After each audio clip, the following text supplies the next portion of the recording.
Hi, beautiful people. I hope that y'all are doing okay. We're gonna get into it. We all know that Don Lemon was arrested, and we're gonna get into some Trump news. Everything I share for educational free purposes. As usual, I have to talk to you guys through my phone because I don't know what's going on. But I'm gonna get right into the video, okay? And I'll see y'all I'll see y'all after. All right, give me 1 second. Yeah. Mm-hmm.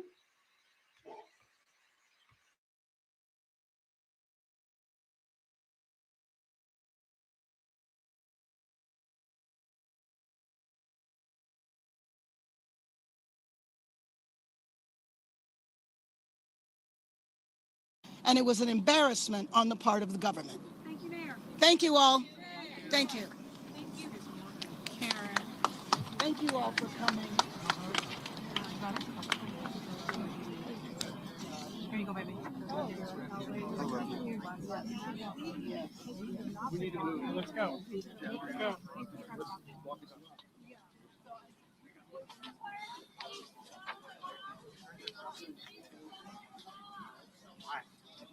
Jim McDonald.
I'm great. It's like,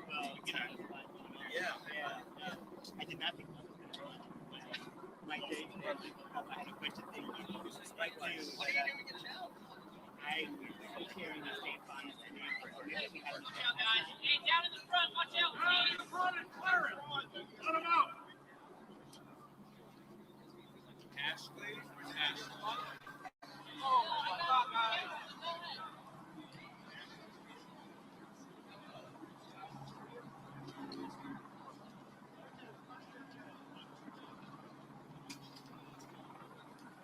Really, it truly means. Clear the way to the podium. Thank you. Thank you.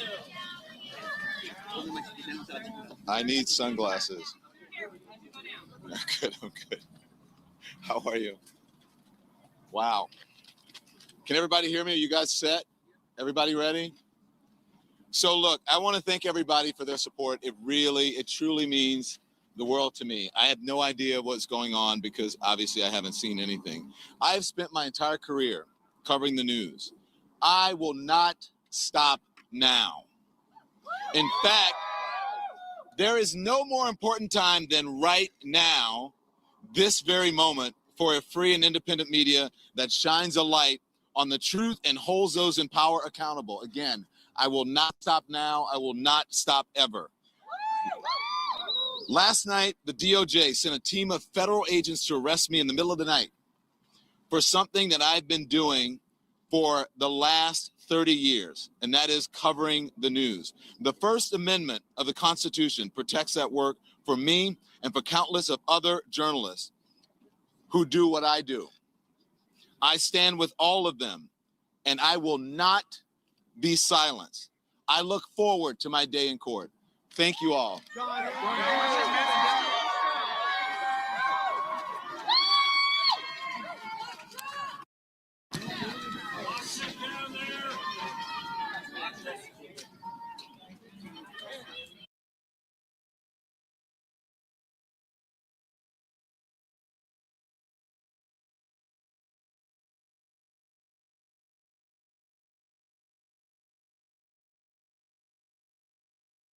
Former CNN anchor Don Lemon is among the latest group of people arrested for disrupting a St. Paul, Minnesota church service earlier this month.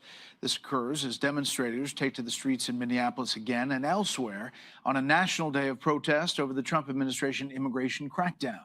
Correspondent Brooke Taylor is again in Minneapolis tonight. The Justice Department sending a strong message. Federal agents arrested former CNN anchor Don Lemon.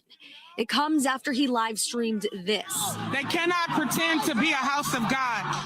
Anti-ICE protesters storming a church in St. Paul, disrupting services last week. U.S. Attorney General Pam Bondi called it a coordinated attack and says 3 others were also arrested. DHS says Lemon is charged with conspiracy and interfering with the civil rights of worshipers. In a statement, Lemon's attorney calls the arrest a, quote, unprecedented attack on the First Amendment and says Lemon will fight these charges vigorously. And new developments in the shooting death of Alex Preddy. The Justice Department is opening a federal civil rights investigation. We're looking at videos, talking to witnesses, trying to understand what happened. And DHS Secretary Kristi Noem announcing the FBI is now leading the federal investigation, a big shift from Homeland Security investigations. We will continue to follow the investigation that the FBI is leading and giving them all the information that they need to bring that to a conclusion. ICE out of Minnesota! Thousands of anti-ICE protesters marched the streets across Minneapolis today despite freezing temperatures. What do we want? The national shutdown protest called for no school, no work, and no shopping. We want to see actions. We want to see ICE out of the state. But for now, President Trump says Operation Metro Surge is here to stay. So, yeah, pulling back. No, not at all. The man he put in charge, Border Czar Tom Homan, says he's focused on operations targeting criminal illegal migrants like this one. An ICE elite team serving a warrant at a home in Minnesota for an alleged sex offender and convicted smuggler. We want to keep our country safe. We'll do whatever we can to keep our country safe. Meanwhile, Lemon just made his first court appearance in downtown LA at federal court. He was released without bail. A judge told him he can't contact any of the victims and he'll have to appear at a federal court here in Minneapolis on February 9th, Brett. All right, Brooke Taylor, live in Minneapolis. Brooke, thank you. The question is, Professor, are these charges something? I believe the FACE Act violation, again, indicted by a grand jury, are they something that carry real jeopardy here for Don Lemon? Well, first of all, the FACE Act itself does pose jeopardy for all those arrested. The Attorney General of Minnesota, Ellison, said that this only applies to abortion clinics. That was completely false. It does apply to places of worship like this. And in fact, when they have applied it to abortion clinics, including Ellison, they have adopted the broadest possible interpretation of those criminal provisions.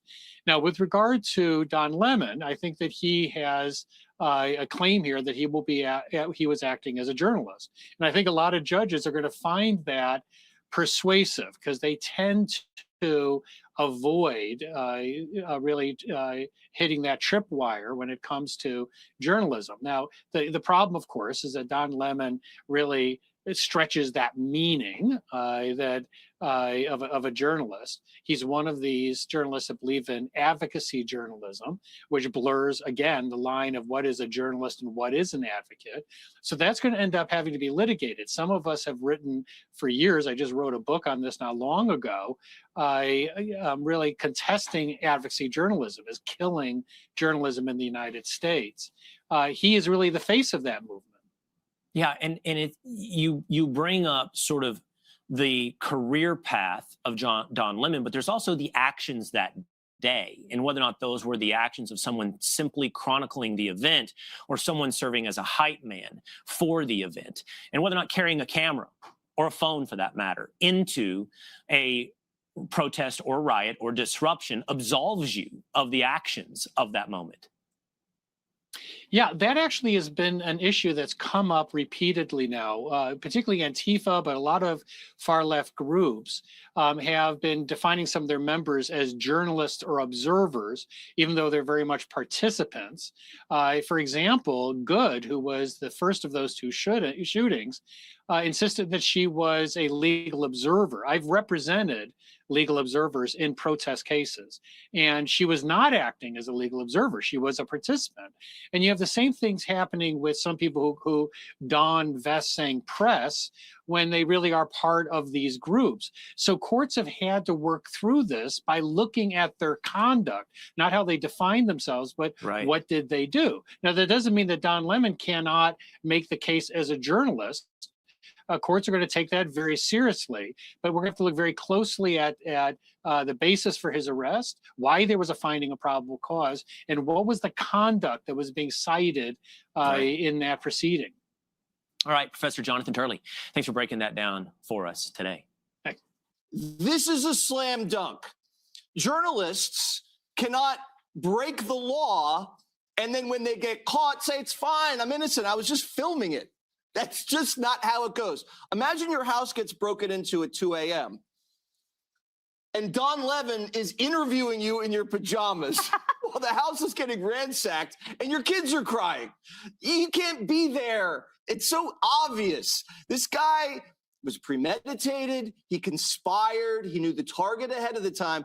And then when he gets in there, he actively encourages the disruption. They intimidate everybody, get along on the side of the pews, box them in, and then start screaming at the children, your parents are going to rot in hell. They were yelling to the parents, this is the house of the devil. And so Don Lemon the whole time is watching. He's like, yep, kids are crying. They're traumatized. But you know what? It's got to happen.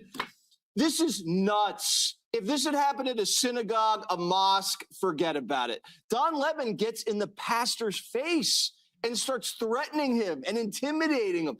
Kids were screaming because they thought their parents were going to get shot. Some of the parents couldn't get access to their children because they didn't have a way to get out of there.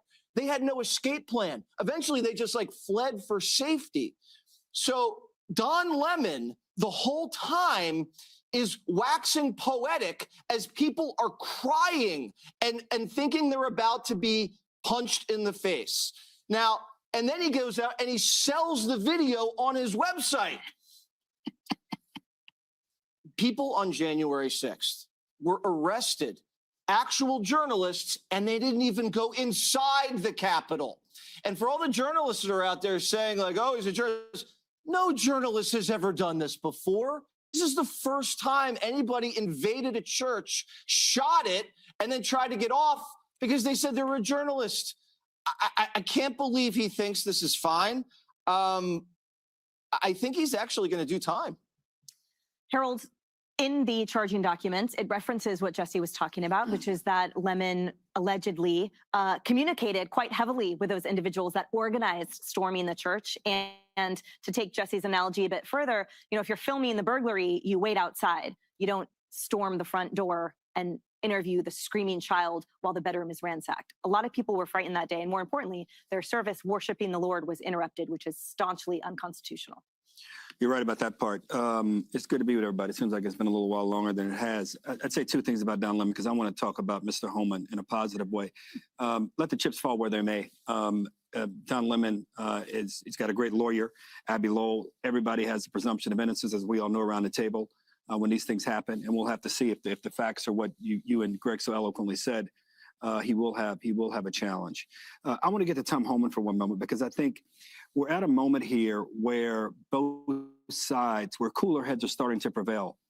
There's been an admission on the side of the White House that maybe some of the ways they were going about this first was maybe too aggressive. The wacky liberals need to understand what they're doing in terms of some of these tactics in protesting. It's not working.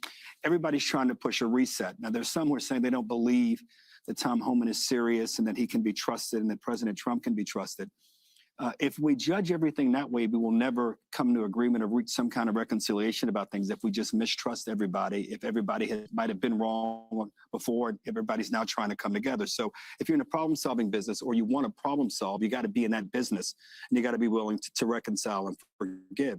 Two, Mr. Holman, I think, is right when he says that the jails ought to give up the criminals, ought to give up those who are national security and public safety threats in exchange for a different federal law enforcement posture, radically different federal law enforcement posture there in Minneapolis. I'd say to those who, again, are suspicious of that, you can't be suspicious and not want to engage and try to find an answer if you're serious about trying to find an answer. And that goes for both sides of it. Now, where Mr. Holman is also right, people who are in this country illegally are guests, and they're trying to find a way to be here permanently. And if they commit a crime, a violent crime, they should be arrested and frankly deported. Where we have a difference, and I have a difference perhaps with some around the table and even some in the administration, is the hierarchy in which you do this. So you just go and pick up people who are here paying taxes, raising their kids, who may be here illegally. Do you deport them or do we find a different way? But we'll get to that conversation. I would urge Democrats, Republicans, and particularly the leadership of Minneapolis to take Mr. Holman at his word. I've been critical of him on this show in the past. I said sometimes I thought he tried to do a Clint Eastwood approach to this, but he's actually doing this the right way. And I hope that Mr. Fry, and I hope that Mr. Ellison, I hope that Governor Walz give him the benefit of the doubt. And certainly under the Obama administration, he deservedly so received awards for his service. So bipartisan support for Homan's work. I note that as we watch the live protest, yeoman's work. as we watch the live protests, we're seeing apparently it's now broadened in aperture because it's not just anti-ICE, it's now pro-Palestinian. I mean, well, it's good to know that the are so focused and so on message. You know, that's just incredible discipline. Are they going to trot out Greta Thunberg here any moment to call for the global intifada and then maybe cry some tears for those poor polar bears just off the shores of Greenland? Good afternoon. Happy Friday. Live from Texas, this is the Will Cain Show. We start here. You're looking live now at Minnesota. People are skipping work, skipping school, not to relax, not to vacation. They are protesting, and it's happening all across the country. A so-called national shutdown to oppose ICE and President Trump. And President Trump has a message for those protesters. Do these people really want to have rapists? Do they really want to have drug dealers and people from prisons and murderers? Do they really want to have them in the community? It's really insurrectionists and agitators, and they're paid. We had a border that was so bad, so open, where 25 million people came in over a period of 4 years, and now nobody comes in. Nobody even tries to come in. And I can only say, I think we'll say it very plainly, elections have consequences. This isn't ending anytime soon. Right now, those live pictures are protests spreading across the country. These types of things have an ability to spiral, and we're going to keep our eye on it throughout the hour. Now, at the core of all of this is the defense of people in this country illegally. But if you ask, perhaps some of the people on your screen right now, if you ask the people on the streets or you ask their leaders, like Minneapolis Mayor Jacob Fry, they can't even tell you how many illegal immigrants live in, say, Minneapolis. How many do you believe you have in your city at this particular moment in time? How many people that are undocumented or living in Yes, sir. Minneapolis right now? Undocumented, yes. Do you have any idea? I don't know. I couldn't. I don't really have a guess as to how many presently are here. I do know that I think that the federal administration just got it kind of wrong. That would be a fascinating series of questions to follow up on. How many would be too many? If you don't know, I wonder if there's a threshold. Is there a breaking point? Is there a marker, a border, a sovereignty that somehow, at some point, in some way, is inviolable? Now, that answer, those questions would fall on deaf ears when it comes to most celebrities. We've been cataloging over the last couple of days some of the outlandish things that have been said by, quote unquote, the famous, as our country continues to spiral as it is in Minnesota. But as we've cataloged, we've got to add one more name to the list: Kathy Griffin. I think the murder of Renee Good, the murder of Alex Preddy, putting children on planes and taking them to detention centers, which are really concentration camps. Call it what it is. They're concentration camps in the United States of America in 2026. It's time to talk to the neighbors in real life. It's time to talk to your neighbors, find out if they're MAGA or not. Sorry, but we have to know who's on our team and start to plan. Now, I recognize that I, like Kathy Griffin, are being a little sloppy with my language. She calls detention centers concentration camps, and I call Kathy Griffin famous. We all need to be a little more precise and specific in our word choice. But she's not the only quasi-famous celebrity center stage today. We can't forget about Don Lemon, arrested by federal agents in connection with the Minneapolis church storming earlier this month. A grand jury indicting Lemon on federal civil rights charges. He's expected this hour to walk out of the courthouse. But this is a big day not just for justice, but a big day for Don Lemon. One could argue this is the culmination of his life's work. Today is his Mount Everest of relevance. In his own mind, I'm sure today he sits aside MLK and Nelson Mandela. I'm sure somewhere ChatGPT is being fed the prompt to create the Netflix series, The United States versus Don Lemon. Today is your day, Don. I'm almost happy for you, Don. Now, Deputy Attorney General Todd Blanche was asked today about Lemon. Do you have a reaction to the arrest of Don Lemon overnight? Do you have a reaction to what? To Don Lemon's arrest overnight? Do I have a reaction to it? I don't know what that means. What are you looking for me to do? Jump up and down? No, I don't have a reaction to it. Meanwhile, Democrats keep pushing their anti-ICE agenda, but some won't say it straight. It's so unserious that they have announced it, for example, on Comedy Central. Allow any ICE raids to be staged from state properties. And we are also going to be standing up a portal so people can upload all their cell phone videos and alert people. Like, if you see an ICE agent in the street, get your phone out. Yes. We want to know. Kathy Griffin wants you to turn in your neighbors like the lives of others in East Germany in the 1980s and 70s. And Mikey Sherrill wants you to turn in ICE agents with your cell phone. It's also unserious. But by the way, Governor Tim Walz of Minnesota says that it's unserious, the idea that ICE is real law enforcement. This idea, oh, you can't criticize ICE because you're criticizing law enforcement. They are not law enforcement. They are not professionals. How dare they slander that? And you can have J.D. Vance and you can have these people slander my police, saying, well, if Minneapolis and Minnesota's police would help us more, whatever, it's because we're professionals and we're taking care of the people. It's barely worthy of a serious response. But here is something that is worthy of seriousness. It is House Minority Leader Hakeem Jeffries. I want you to hear what he says here about DHS Secretary Kristi Noem. We intend to proceed with impeachment proceedings if Kristi Noem is not fired. Kristi Noem is a complete and total embarrassment. She's a disgrace. She's got to go. We are dead serious. She needs to be put on ICE permanently. She's got to go. She needs to be put on ICE permanently. If you want to dismiss that as a pun, don't forget the context in which it exists, with Democrats calling ICE Gestapo, with them calling Donald Trump Hitler, with the assassination of Charlie Kirk. Demanding the DHS secretary be put on ICE permanently is disqualifying for the House Minority Leader. Disqualifying. No longer, in my mind, capable of responsibly holding elected office.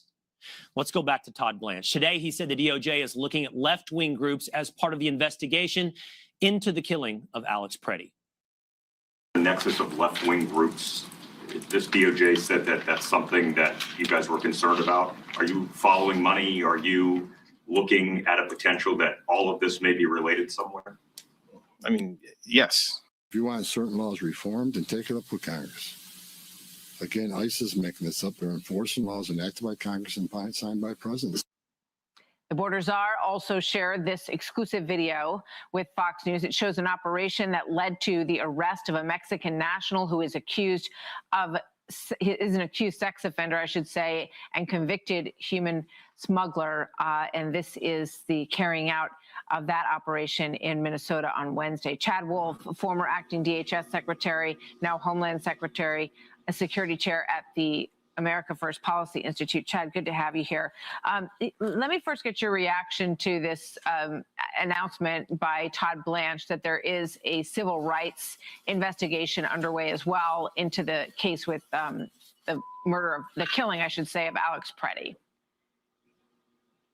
Well, look, I think that tracks with what the president and others have said, which is there is an investigation not only into that incident, but obviously into an earlier one as well. So the investigation will play out. There's DHS is investigating, the FBI is investigating. And so that process is going to unfold. And we've heard the president say that he wants that investigation to be exhaustive, really to get down to it. So I don't think what Todd Blanche said was surprising in any sense. I think he was reiterating the work that the men and women of the FBI do in such an investigation, as well as the Department of Justice. Yeah, I mean, it's worth mentioning that in the context of the Epstein investigation, Todd Blanche wanted to make it very clear that the Department of Justice takes any sort of child predator or human trafficking case very seriously, and we see some of those actually, being carried out in the work that DHS is doing on the ground in Minnesota for sure, and in other places as well. When you look at this video, Chad, that was released by Tom Homan of the operation that took place, is there anything that you see that looks any different from what we have seen in some of these videos, which, some of which have raised some questions about how operations were going in Minnesota? Do you see any difference in the new release of video in terms of procedure? No, not specific. Yeah, no, not specifically. Look, when they go out into a criminal operation, you're going to have DHS assets and personnel making sure that they're prepared for that. It depends on the target, it depends on the nature of that individual, who is also perhaps around that individual. Have they witnessed weapons and others? So, when you see officers there in vest and tactical gear, that's for their protection, because again, they're going after a criminal target who could be dangerous, who could be on the run. There's a variety of different things going on there. So that is very common, very standard procedure, depending on that target. So nothing in that video jumps out at me. And I think that's the normal course of business for ICE. Yeah. Tom Homan has been very clear that he wants the focus to be on criminal apprehensions, people who have criminal records, what I think most people have come to know as the worst of the worst. What do you make of his focus on that and maybe on less of a broader sweep? Yeah, I think, well, two things that Tom mentioned in his press conference yesterday was, in fact, that going after the worst of the worst, and indicated that there were plenty of targets there in the Minneapolis, Minnesota area to do just that. And with that agreement of being able to go into county or city jails to pick up those individuals, I think that's where the focus will be. And I think that's what we've heard the president say. But in that press conference, Tom also indicated that, look, they're not going to ignore the law, that if they come across individuals that don't have a legal right to be here, even if they've been here 10 years, that they're going to execute the law. We saw what Joe Biden did by excluding whole classes of individuals from any type of enforcement action. And I would argue that that caused one of the biggest border crises that we've seen, because that sent a signal to individuals to come. And as long as you don't commit another crime here in the United States, well, then you're going to be exempt from deportation. It's the wrong signal to send. True. I'm curious what you think of. I spoke with Leader Jeffries yesterday, and there are certain parameters that the Democrats are saying they want in order to reopen the government, in changes in how DHS functions, including no masks, body cameras, more training, codes of conduct. What do you make of those requirements on their part? Well, I find it interesting, right? Because if we look at what ICE does around the country, if you have local cooperation, there is no chaos. There are safe interactions. It's only when sanctuary cities put up policies that block ICE, and then there's chaos. And so what the Democrats' response to that is I'm going to put up policies that block ICE, and then I'm going to require reforms to ICE. It doesn't make any sense to me. I think if you wanted to do something around trying to make safer interactions with ICE, if that's your goal, then you would actually give them more access and demand that cooperation with locals. That's how you get to safety. It's not putting all of these ridiculous, quote, reforms, or I would say limitations on what ICE can do, as well as making their job unsafe, such as removing masks when they're constantly being doxxed and having their lives threatened. Yeah, Lindsey Graham agrees with you on that, and he wants to see the end of sanctuary cities and believes that it would go a long way to making these situations safer. And we certainly see that it's very, very different in other cities than it is in the state of Minnesota.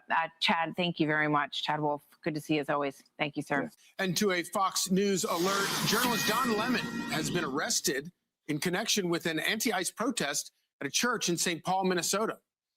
Bill Malusian joins us now with more on this breaking news. Hey, Bill.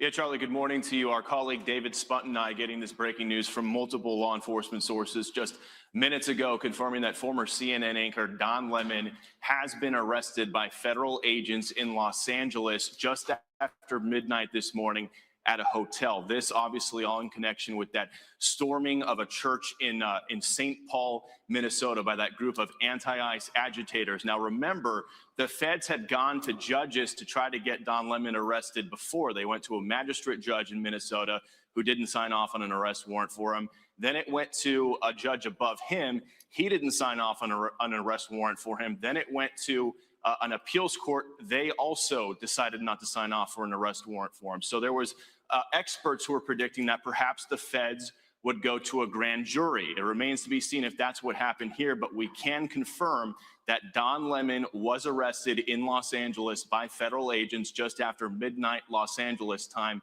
at a hotel. Now, typically, standard procedure with an arrest like this is the defendant will likely make their first court appearance sometime the same day. So there's a chance we may see Don Lemon make his first court appearance in Los Angeles sometime today. But obviously, this is going to grab all sorts of headlines. 3 other protesters from that church storming, have already been arrested, including who the feds say was the organizer of that protest. The woman in the middle there is a school board member in St. Paul, and then the mugshot on the right is an online personality / agitator, if you want to call him that. He's known as the Woke Farmer.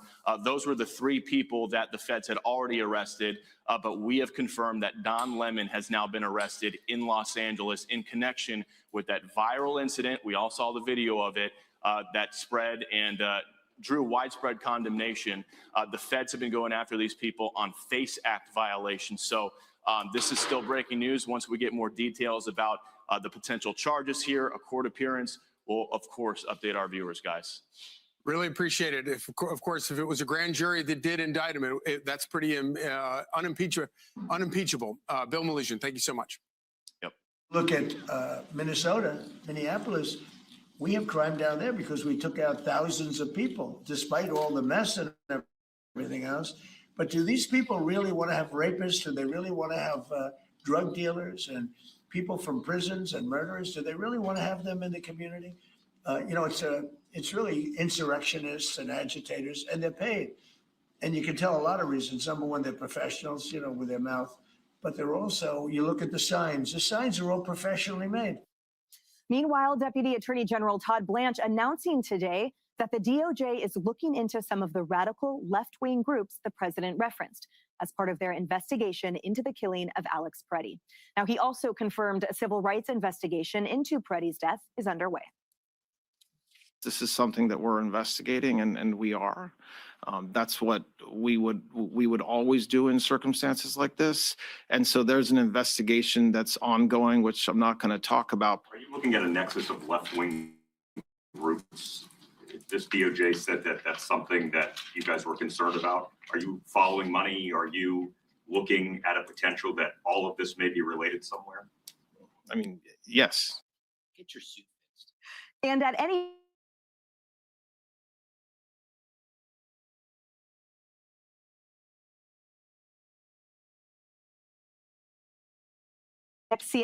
storming that church in St. Paul, Minnesota during a Sunday service. Lemon's lawyer, Abby Lowell, releasing a statement saying this, quote, Don has been a journalist for 30 years, and his constitutionally protected work in Minneapolis was no different than what he has always done.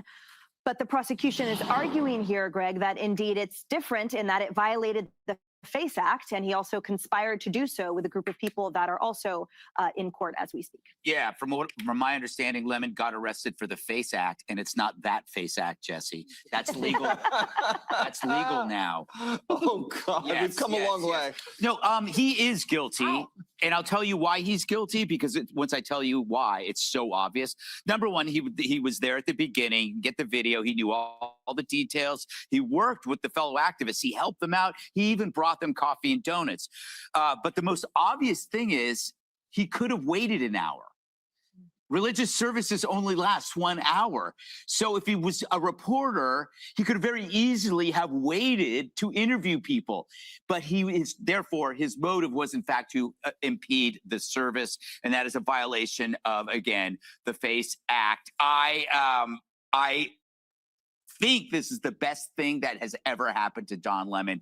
No career, no reputation, no friends. I just hope this doesn't inspire copycat crimes, with Jim Acosta, Keith Olbermann, and Joy Reid. They're going to be stampeding and breaking into all kinds, but of course they won't do a mosque. No. Get their asses kicked. But if you take it's a dance between the agitator and the media. They both know what they're doing. The agitator creates instability, and they even use whistles, which nobody seems to talk about, but that's meant to create instability, mental instability in law enforcement. It's a known tactic. So they taunt, they're aggressive, they're violent, and then when the media appears, they declare victim status. They're what's called a cry bully. So they get you all riled up, and then they fall down like a pro soccer player, when a ball comes rolling at them. The media did the same thing in the Summer of Love, where they just airbrush a filter of romance over insanity. Hey, everyone, I'm Emily Campagna.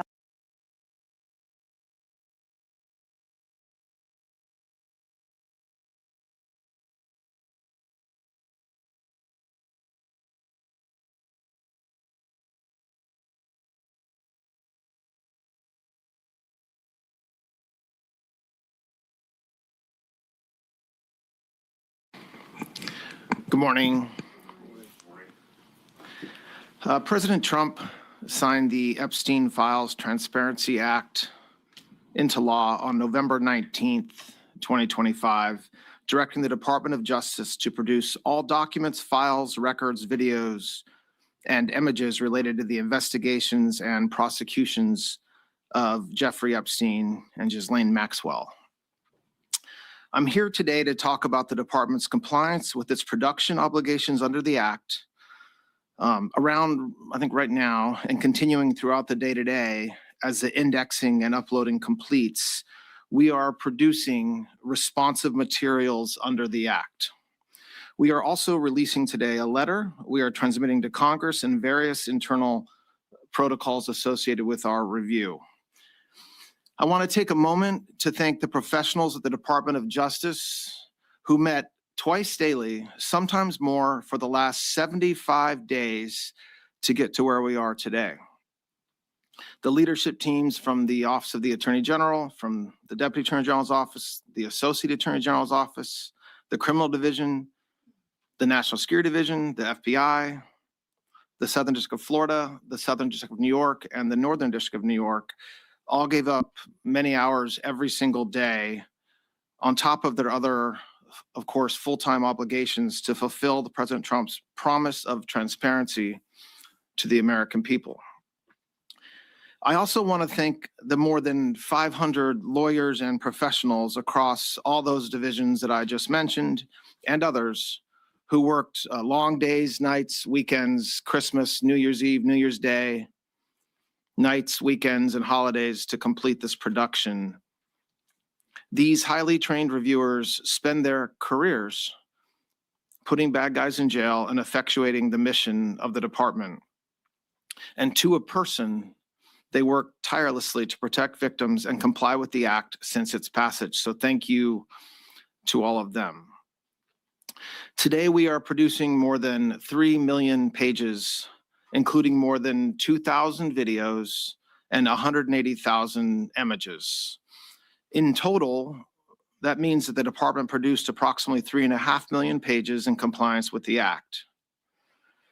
Just a quick note about the videos and images. The 2,000 videos and 180,000 images are not all videos and images taken by Mr. Epstein or someone around him. They include large quantities of commercial pornography and images that were seized from Epstein's devices, but which he did not take or that someone around him did not take. Some of the videos, though, and some of the images do appear to be taken by Mr. Epstein or by others around him.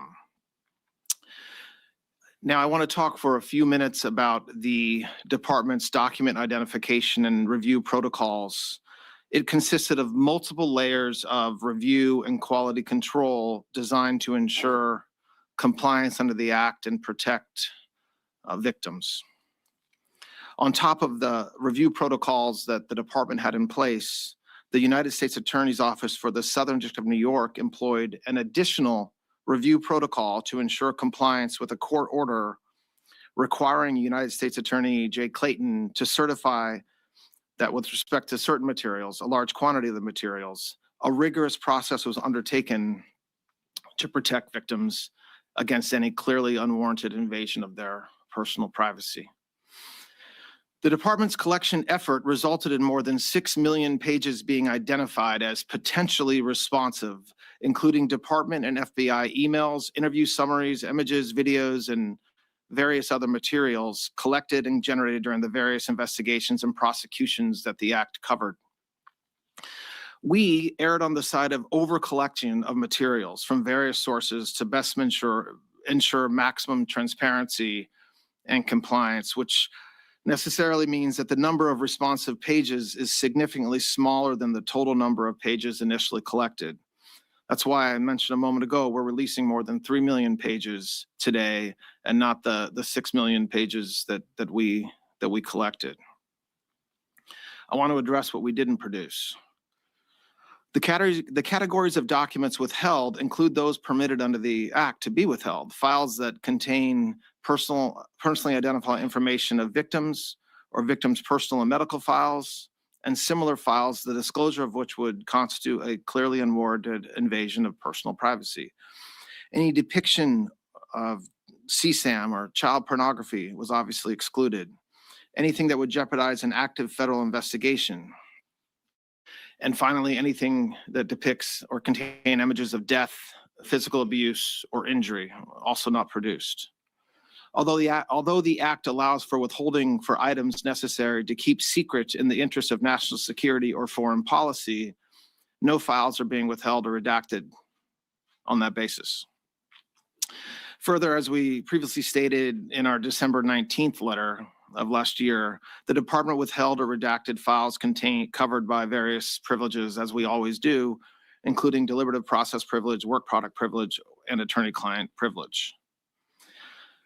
As you all know, under the Act, the department must subsequently submit to the House and Senate committees on the judiciary a report listing all categories of records released and withheld, a summary of redactions made, including the legal basis for such redactions, and a list of all government officials and politically exposed persons named or referenced in the Act. We will do so in due course as required under the Act. I want to talk for just a moment about the redactions that will be obvious to anyone who reviews the materials that we just produced today. In addition to the documentary redactions, which includes personal identifying information, victim information, and other privileges, there is extensive redactions to images and videos. To protect victims, we redacted every woman depicted in any image or video, with the exception of Ms. Maxwell. We did not redact images of any men, unless it was impossible to redact the woman without also redacting the man. To this end, though, and to ensure transparency, if any member of Congress wishes to review any portions of the responsive production in any unredacted form, they're welcome to make arrangements with the department to do so, and we're happy to do that. I want to talk for a minute about something that is important. Every single day of the year, the Department of Justice investigates and prosecutes those who abuse and traffic young women and children. Just last year, the FBI located over 2,700 victims of child exploitation. The Department of Justice found and terminated 3.8 million dark web pedophile accounts. In August, we charged 11 defendants for extensive sex trafficking in Los Angeles of illegal immigrants and underage women. Last month, we charged 5 men who were engaged in a sadistic sextortion network of deranged young men abusing women. Over the past several months, last summer and into the fall, we executed Operation Restore Justice, rescuing 205 child victims and arresting 293 offenders. I point this out because I take umbrage at the suggestion, which is totally false, that the Attorney General or this department does not take child exploitation or sex trafficking seriously, or that we somehow do not want to protect victims. We do. There are some select members of Congress and some in the public eye, including those most critical of our efforts at full transparency under the Act, who remain silent as to all the work that we have done and continue to do every day in this space, while quickly pointing a finger at the Attorney General or this department because we were careful in our review of millions of pages of documents over the past 2 months. The Attorney General, the Director of the FBI, and our partners throughout this administration work hard every single day to protect the most vulnerable among us. With the production of this magnitude, mistakes are inevitable. We, of course, want to immediately correct any redaction errors that our team may have made. And so the department has established an email inbox for victims to reach us directly to correct redactions and any concerns when appropriate. That's been in existence since December, and we've been doing that since then. Finally, a very small portion of the documents collected pursuant to the Act include materials that a law firm produced to the SDNY in 2019 pursuant to a grand jury subpoena. This was during the criminal investigation of Ms. Maxwell.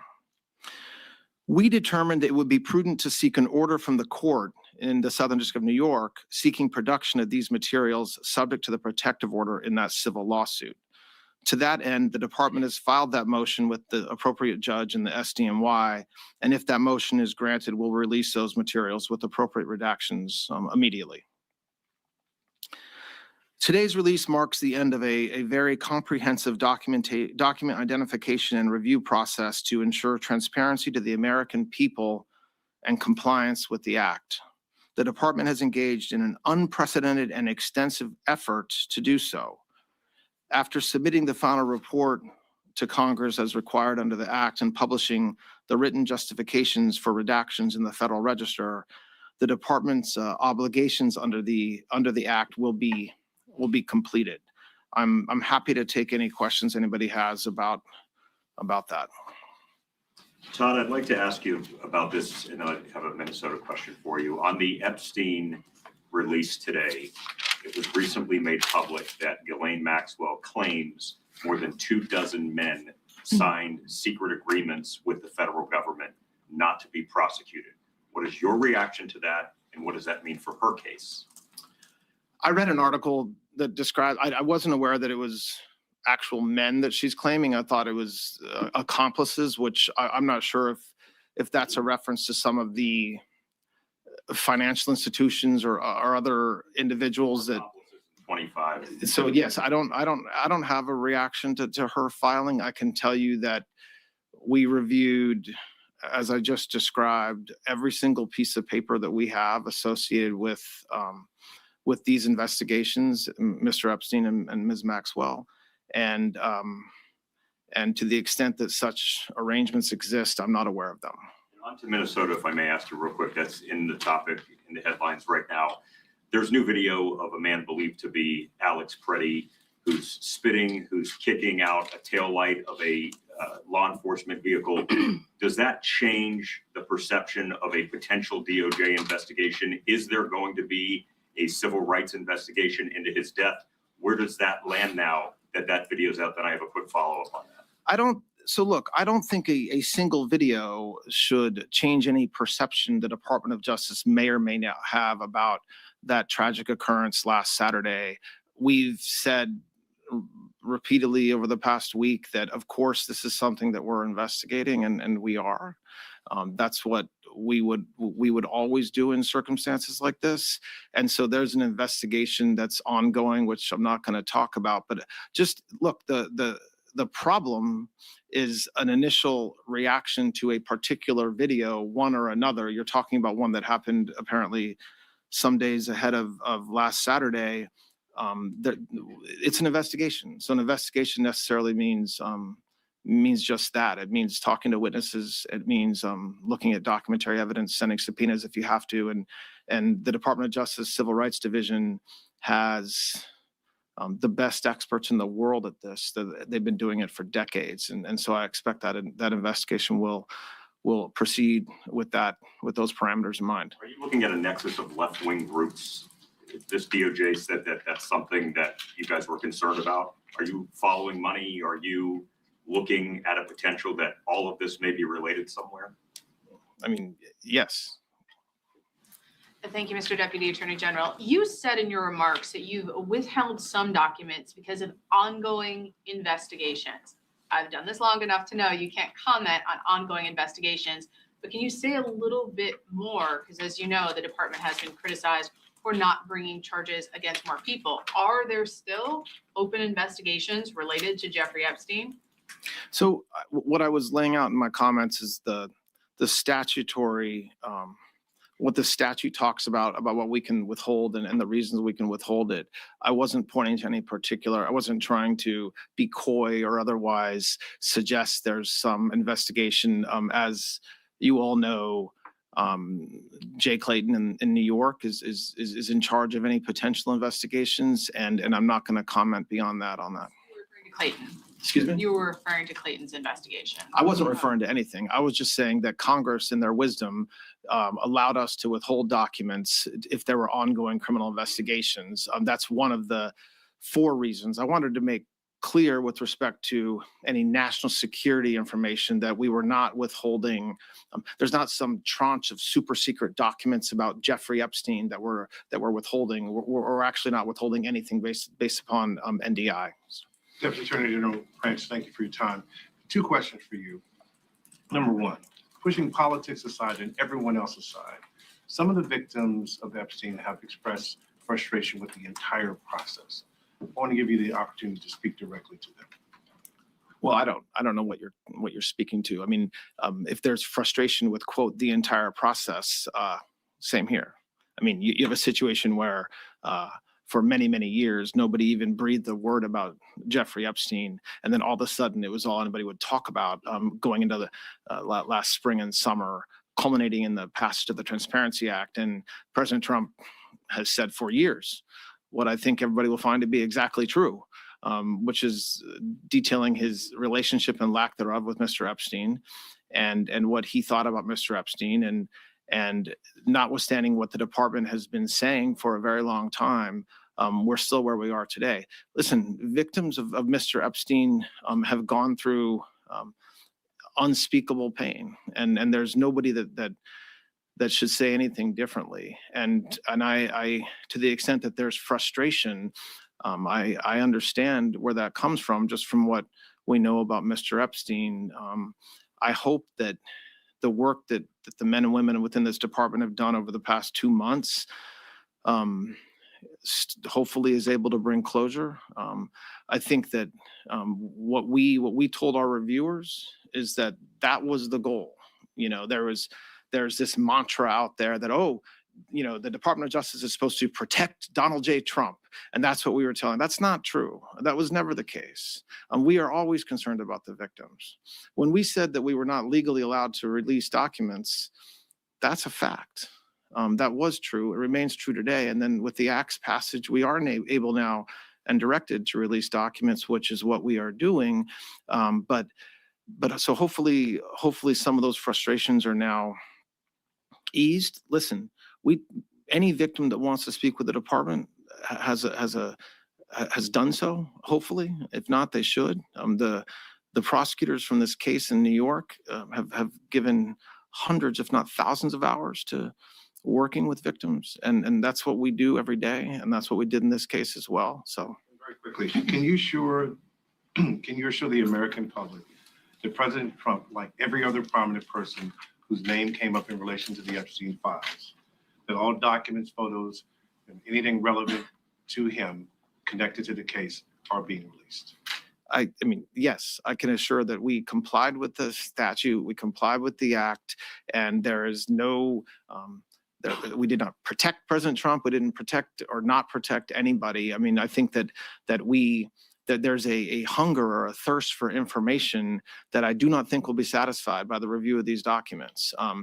And there's nothing I can do about that. But President Trump, of all the people in Washington, D.C. and around this country that have said for years the same consistent message about Jeffrey Epstein is President Trump. And so there's not been a change of course or anything. And certainly his direction to the American people and the Department of his direction to the Department of Justice was to be as transparent, release the files, be as transparent as we can. And that's exactly what we did. I want to clarify your remarks on the Alex Preddy killing. Are you saying that the Justice Department has opened a civil rights investigation into his death? Yes. Yeah, I mean, look, and I know there's been a lot of discussion among the media around that, but just think about what that means. All that means is that DHS, as the Secretary has said, is conducting an investigation, as they should and as they do every time there's a tragic event like this. And the FBI, in their role, which is a separate role from DHS, is also looking into it and conducting an investigation. And that's not. That shouldn't be treated as making news. It's just we've said that for a week, and it remains as true today as it was last Sunday when I said it. Two questions for you, one on topic and one separate. Yeah, two questions for you, one on topic and one separate.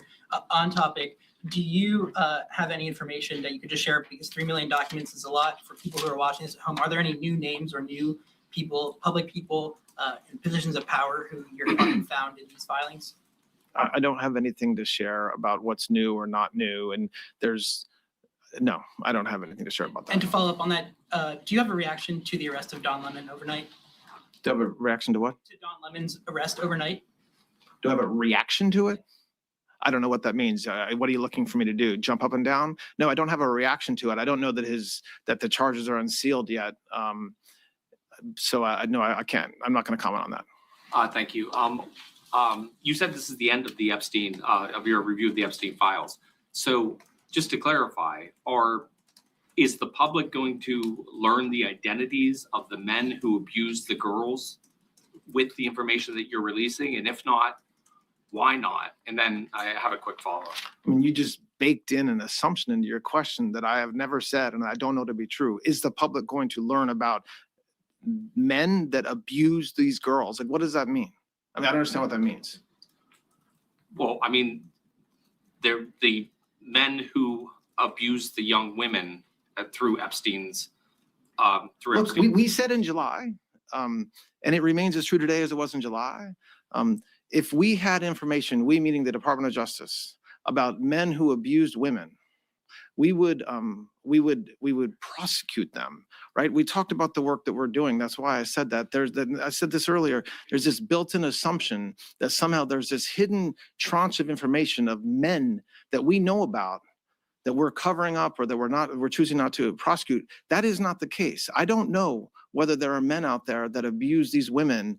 If we learn about information and evidence that allows us to, better believe we will. But I don't think that the public or you all are going to uncover men within the Epstein files that abuse women, unfortunately. Okay, and just to follow up on the investigation into Federal Chairman Jerome Powell, is the Justice Department, what's the status of that investigation? Now that President Trump has nominated a new Fed chair, is the Justice Department looking to bring a close to the investigation into Chairman Powell as soon as possible? I don't have a comment on that, on the subpoenas that were issued. I don't think the timing of President Trump's decision to nominate somebody is a controlling factor in any investigation. Hi, I just wanted to follow up on Alana's question. So you're saying that the shooting investigation of Alex Preddy is now a civil rights investigation. You're implying that that's always been the case. Can you also say what about the shooting of Renee Good? I mean, why not is that a civil rights investigation? I didn't say it was always the case. I said it's the same thing that we said as of last Sunday, as with respect to last weekend. There are thousands, unfortunately, of law enforcement events every year where somebody is shot. The Civil Rights Division of the Department of Justice does not investigate every one of those shootings. There has to be circumstances or facts, or maybe unknown facts, but certainly circumstances that warrant an investigation. So when I talked about last weekend, and when others have talked about this week, the fact that President Trump has said repeatedly, of course, this is something we're going to investigate. That's what I meant about what we're doing. It doesn't mean that every time that there's a federal officer related shooting, that's something civil rights takes up. It depends on the circumstances. Follow up on that. Can you just, I know you can't be specific about details of the investigation, but can you kind of just characterize the scope of the Preddy investigation, what kinds of things that they'll be looking for and who's involved? Well, I mean, it's an investigation. So what do we think we're looking at? We're looking at everything that would shed light on what happened that day and in the days and weeks leading up to what happened. And that's like any investigation that the Department of Justice and the FBI does every day. It means we're looking at videos, talking to witnesses, trying to understand what happened. I mean, you're talking about an incredibly tragic morning.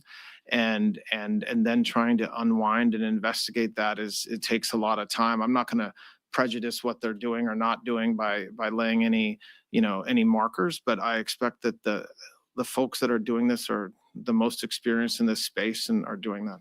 Yeah, so to follow up on that, how would a civil rights investigation work with DHS taking the lead, which is what was said over the weekend? And are prosecutors in Minnesota, I mean, who is involved in this? We know that there's a lot of frustration within the department, both in Minnesota and the Civil Rights Division, that they feel they are not being brought in and they are the experts here. So just to follow up, how would this work with DHS taking the lead, and who is from DOJ involved in this investigation? I don't think that, look, I think anytime there's every single federal agency, including DHS, has a process that they use when there's something like this that happens, an internal review, investigation, however you want to call it. That's what DHS was doing, as they do every single time something like this happened. There was nothing unique to these facts. There might have been outsized focus on it because of what happened, but DHS was doing an investigation. I don't know that will stop. I don't expect that investigation to stop because we're investigating, and of course we're coordinating with them. We're not working against them, but there's I suppose potentially separate goals or potential goals in the two investigations. I mean, DHS is conducting an investigation, and then the FBI conducts an investigation. It's not as if one goes one way and one goes the other, but they are their own investigations. Very clearly said on Sunday that HSI is leading the investigation. He did not want to overstep and say anything. Was that not true anymore, or was that true at the time? I don't think it's fair to say whether it's true anymore. Okay. And I don't think it's also, I don't want to say who's lead or not lead. I don't even really know what that means in the course of an investigation. The FBI is investigating. They are for sure coordinating with Secretary Noem and her folks as well. And I expect DHS is also continuing their investigation to some extent. And there's outside folks on this. This happens, like I said, thousands of times a year. And it is tragic every single time it happens. And it's tragic this time like it's tragic every other time. And so there is a process that has to be allowed to play out internally with these law enforcement organizations and certainly with the FBI as well to allow this investigation to go on. You talked about the expectations surrounding the Epstein files. Do you agree that the DOJ itself, senior officials at the DOJ, played up those expectations for the first half of this year? I'm just sort of trying to understand what responsibility does the Justice Department have for the criticism that has come over the handling of the Epstein files? I'm not commenting on criticism. People can criticize all they want. My point was just to make plain that when it comes to what we've been doing the past 2 months and why we weren't able to complete the review of over 6 million pages. Okay, so you're talking about 2 Eiffel Towers, okay, of pages in 30 days in a way that made sure we complied with the act, right? So the act had multiple requirements. Get it done in 30 days, and you better not release any victim information. All right, so there's a lot of statutory construction, there's a lot of case law that exists that says that if those two are in conflict, we obviously are not violating the 30-day requirement by taking our time to comply with the act. And so my comments were directed at this idea that because we didn't review the 6+ million pages within 30 days, somehow the Attorney General doesn't care about victims or is further doing damage to victims because of that, because exactly the opposite is true when it comes to the Attorney General. Sir, I have questions on Epstein and Minnesota. First on Minnesota.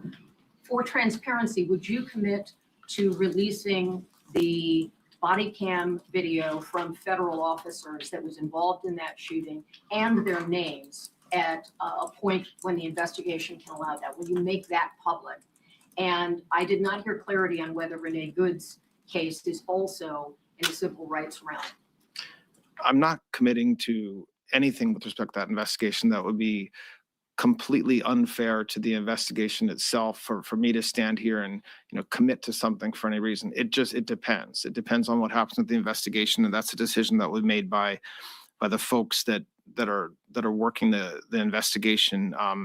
As it relates to Ms. Good, I don't, like I said before, there's investigations that happen all the time with respect to shootings like what happened last Saturday, and cases are handled differently by this department depending on the circumstances.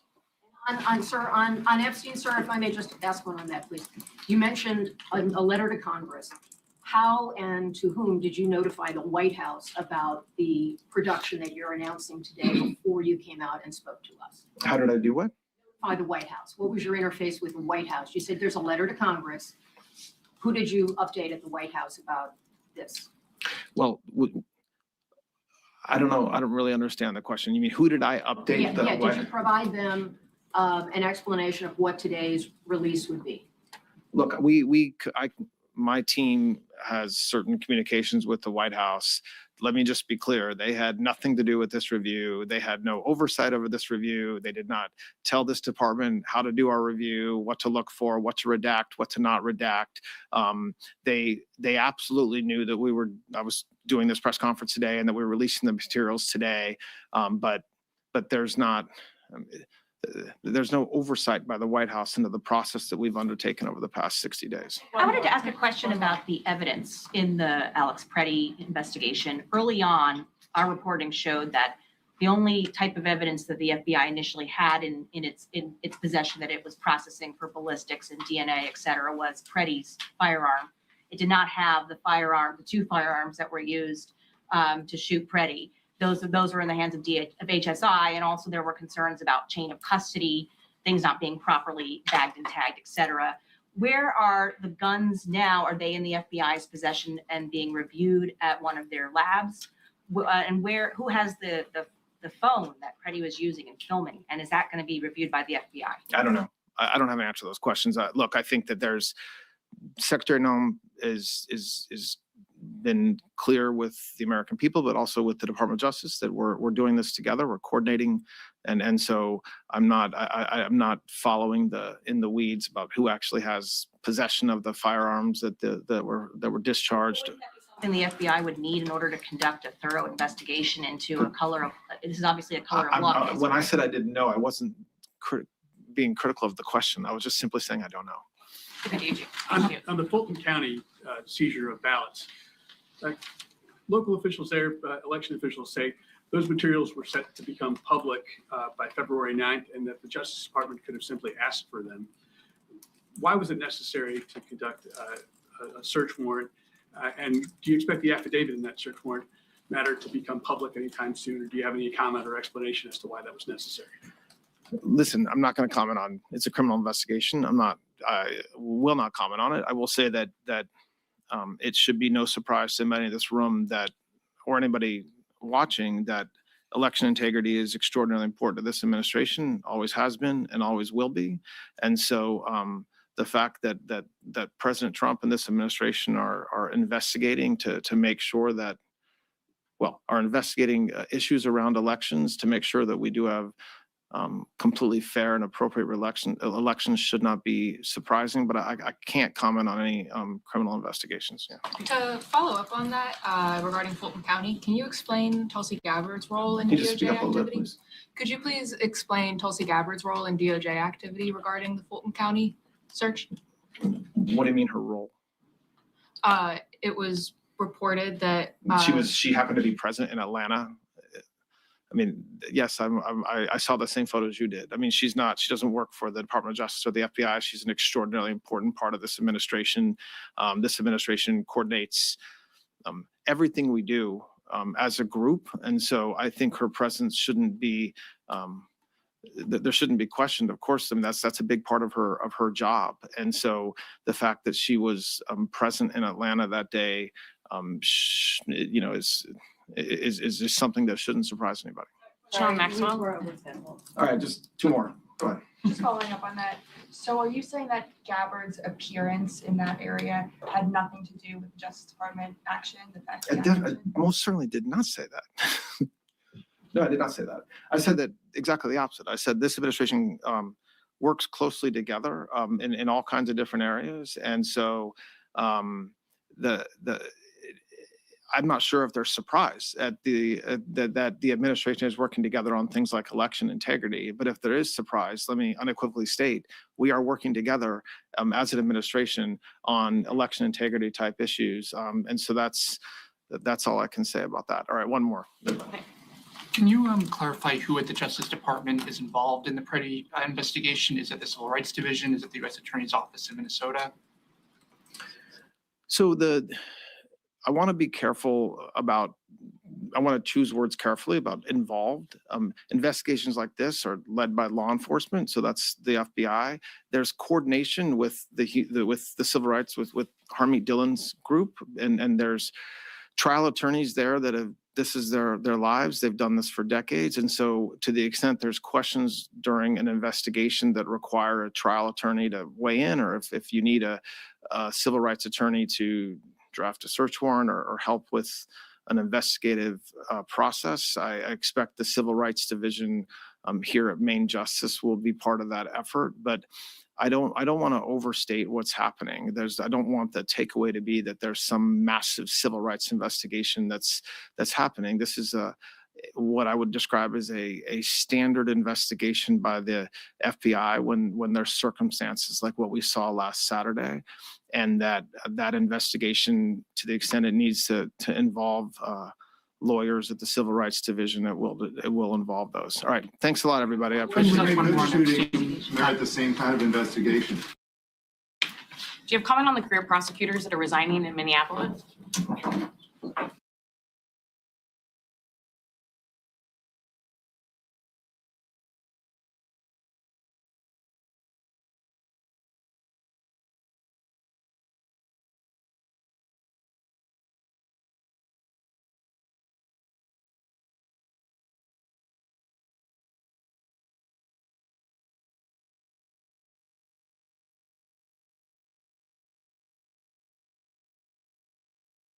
the racing. And just before we start, I will say numbers came out this morning.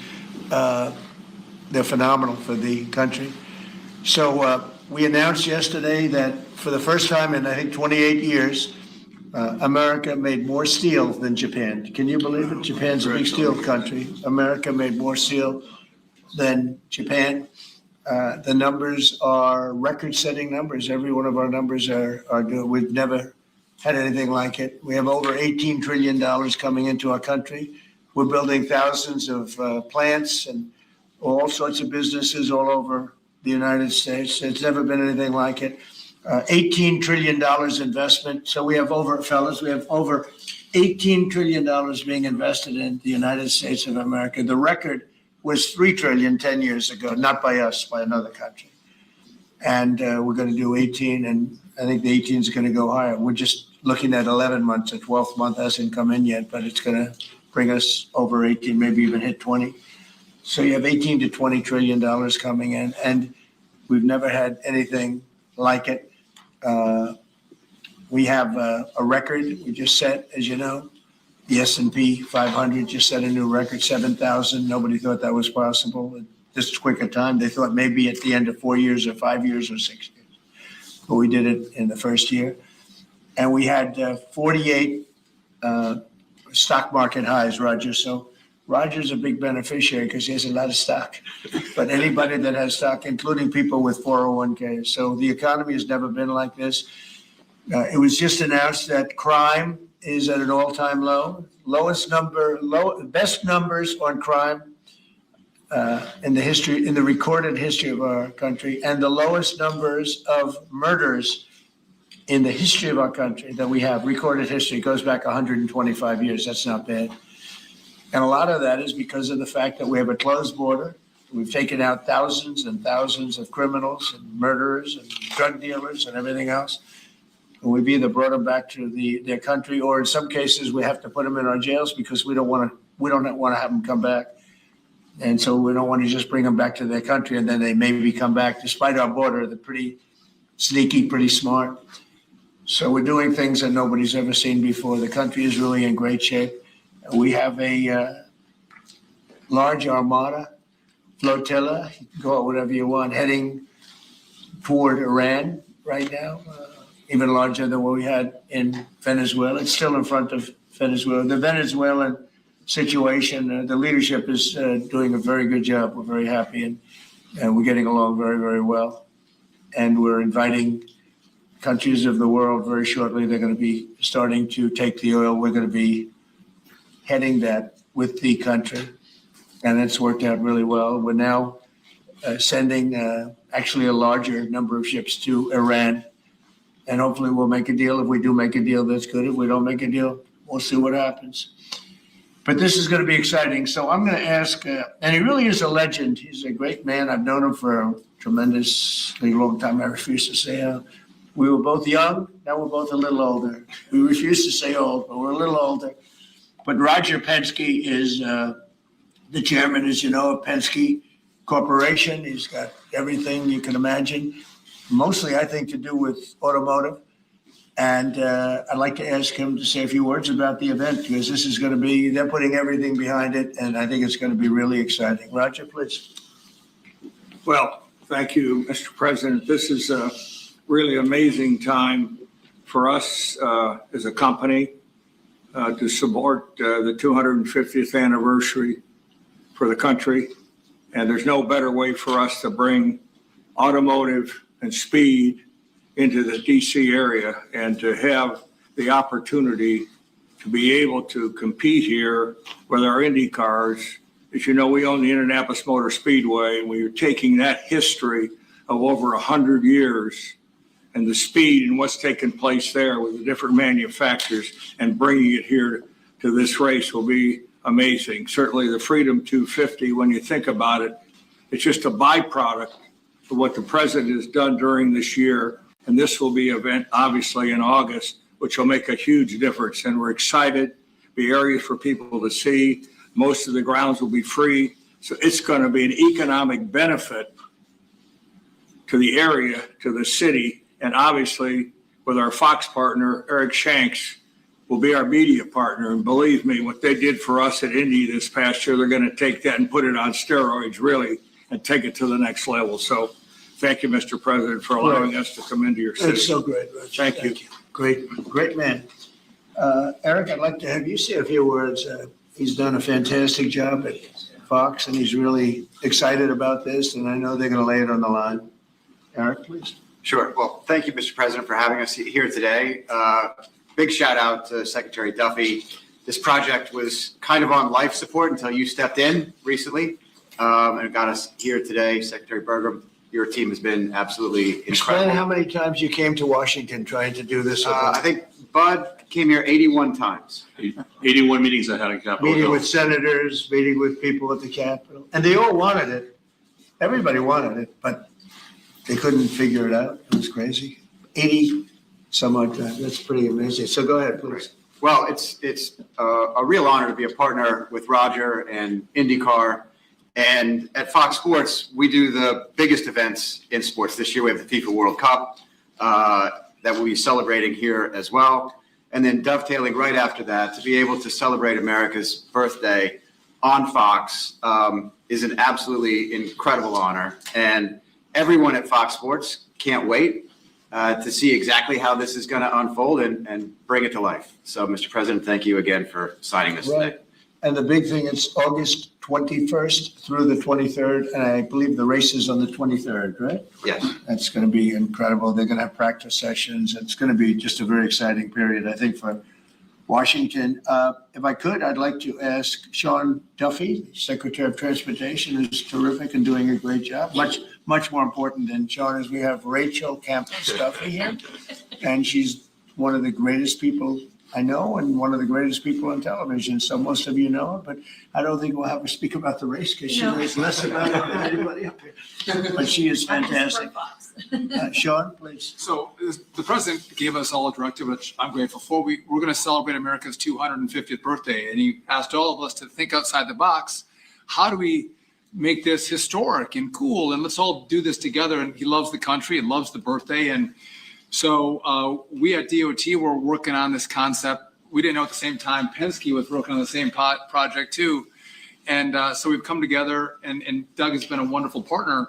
But to think 190 miles an hour down Pennsylvania Avenue, this is going to be wild. The last time we had a race in the capital city, Bud, was when? 1801, Thomas Jefferson with a horse race. A horse race in 1801, Mr. President. Now we're going to do a real race. That's so great. That's such a good. So listen, this doesn't happen. You know, we just don't come in and ask the president to sign. There's a lot of work that goes into this, as you can tell. Bud and my chief of staff, Pete, all had a lot of meetings on the Hill. We couldn't be more excited about this.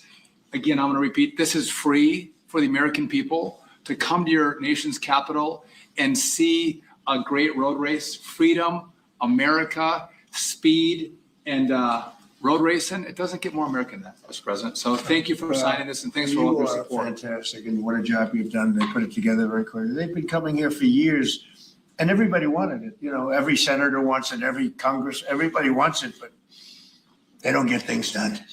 Only Mr. President. Trump gets things done. We didn't have 89 meetings. We had maybe a half a meeting. I think this is probably about a half a meeting. I'd like to thank Pete Meacham for the great job you've done representing us, and Luke Bunting. These are two young people that work with us, and they've really been fantastic. I'd like to ask Doug Burgum to say a few words. He's very much involved through his position of interior, because a lot of the space is interior. He sort of has, I think he's the largest landlord anywhere in the world by far. So Doug, could you say a few words? Yeah, absolutely. Thank you, Mr. President. This birthday that's coming up, the 250th anniversary of America, Freedom 250, is the most monumental birthday maybe of any country ever in the history of the world. And President Trump, with his directive to celebrate this thing, we've got what's more American than race car driving? What's more monumental than the Indy 500 as an icon of what's going on in our country? And so merging the history and the tradition of our capital, Washington, D.C., with the speed and the innovation that goes on in the IndyCar series is incredible. And it's a great metaphor, because the speeds we're talking about is the speed of President Trump. I want to reiterate, there were 81 meetings with the Trump administration. I think it was, they called President Trump. He got Sean and I going, and that was like from Saturday till now, we have a race. 1 week. 1 week we have a race as opposed to like 4 months of talking. So I think there's also a metaphor here about President Trump, who's an incredible sportsman. He's an athlete himself, but he loves sports. And so whether it's soccer, UFC, the football draft, NFL football draft coming, IndyCar, and all the teams that he hosts here. I mean, to any American who loves sports, you ought to love this president because he's bringing professional sports to our capital. And again, August 21st to 23rd, you talk about the economic impact. By the time all those reporters get done telling the story, there's not going to be a hotel room available in this city on that weekend because everybody's going to want to be here. People that maybe have wanted to see an IndyCar race their whole life are now going to have an opportunity to come to their capital, celebrate 250, and see an IndyCar race for free. And they're going to be able to see it on the National Mall. And wherever you put down your lawn chair and watch this race for free, you're going to be staring at the Washington Monument, the Lincoln Memorial, the Jefferson Memorial. And I'm sure there's going to be fireworks this weekend too. I'm sure of that. And if you need a permit, you can get one from Interior. So anyway, it's absolutely incredible. And congratulations to Sean, the Penske organization, Fox Sports, everybody for putting together. This is going to be a great celebration for America. Thank you very much. And you're doing a fantastic job. Could I just ask Bud Danker, who's the president of Penske Corporation, to say a few words, please? Well, thank you, Mr. President. You know, Eric Shanks and I from Fox had this dream, and just last July, and could it ever be possible to bring a race to our nation's capital to celebrate our country's history? And everybody said there's no way. It's impossible. How do you put a race on at 190 miles an hour in a city like Washington, D.C.? I came here, I walked this area for a while. I found a racetrack on the Capitol grounds, up against a lot of meetings and couldn't get the kind of support we need. So within a week, Secretary Duffy and we put this together with the president, didn't we? And now we have a race here on our city property, on the national properties that is going to celebrate America. The word free shouldn't be overridden because we are going to have a free event here. People come out and celebrate our country's history. I also want to thank Mayor Bowser. She has been a great partner in this process as well too. So I know, Mr. President, she's a great supporter of what you've done here in the city as well too, and we thank her for this. But we're going to have an amazing event. We're going to make everybody in this country proud. We want everybody to come out for free and enjoy this and celebrate our country the way it should be here in the nation's capital. Thank you, Mr. President. And I said, pick the best site. It's very important. Pick the best site. Don't go for second or third because there are a lot of different routes. I said, pick, even if it's more difficult to get approved. Pick the absolute best site. And they were actually looking at another site. And when I said that, they said, well, the best site is this site, the site we're doing. I said, let's take a look at it. And we think it's the best site too. It's actually better than the original site they were looking at. But if we're going to do it, we want to do it right. So this is going to be something in terms of the road width, the crowds, and everything else that we can all, the best site, one of the best sites I've ever seen, actually. And it'll be beautiful. So I'm going to sign this. And if you have any questions on this subject, that'd be great. We just named a new Fed chairman today. You know that? He's a central casting. He's like Roger Penske, central casting. Guys. You know him, Roger? Very good guy.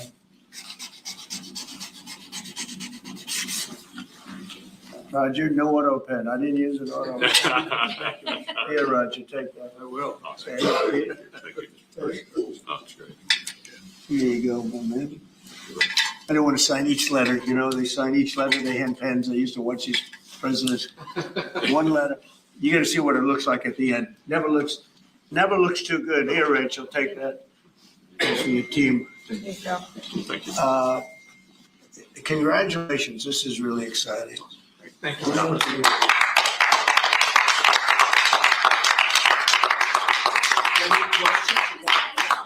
And Chair nominee, since you just brought it up, did Kevin Warsh commit to you that he will push to cut interest rates if he is confirmed? No, but we talk about it, and I've been following them, and I don't want to ask him that question. I think it's inappropriate, probably would be allowed, but I want to keep it nice and pure. But he certainly wants to cut rates. I've been watching him for a long time. Senator Tom Tillis. Did you have any concerns about his hawkish history of pushing for rate hikes? He's going to want to do the same thing. I think that, yeah, I've had times when I think you've had to really have rate hikes too. But he's very smart, very good, strong, young, pretty young. And think he's going to do good. I mean, he was the central casting guy that people wanted. Kevin was great. I tell you what, I met numerous people. Every one of them were fantastic, really fantastic. I wanted to keep Kevin here. And I thought that I called Kevin 1, Kevin 2. And we have, I said, it's going to be a Kevin. But, Kevin really has been fantastic at the White House. You all know him. You know him very well. And so we have Kevin W. Are you concerned, Mr. President, about the confirmation hearings? We've heard No. Senator Tillis. No. You think with the DOJ investigation that's going on? This is, in the whole country, I would say that this was the, perfect candidate. This was not a surprise or anything. This was the man that's most qualified. Top student, best schools, everything was like perfect. Youngest person ever to serve on the Fed. Got the whole package. Looks don't mean anything, but he's got the look, right? Roger, looks don't mean anything, but if that, the look, it's okay. But he's got the whole package, and I think he's going to do a great job, and he loves the country. Yeah, wait.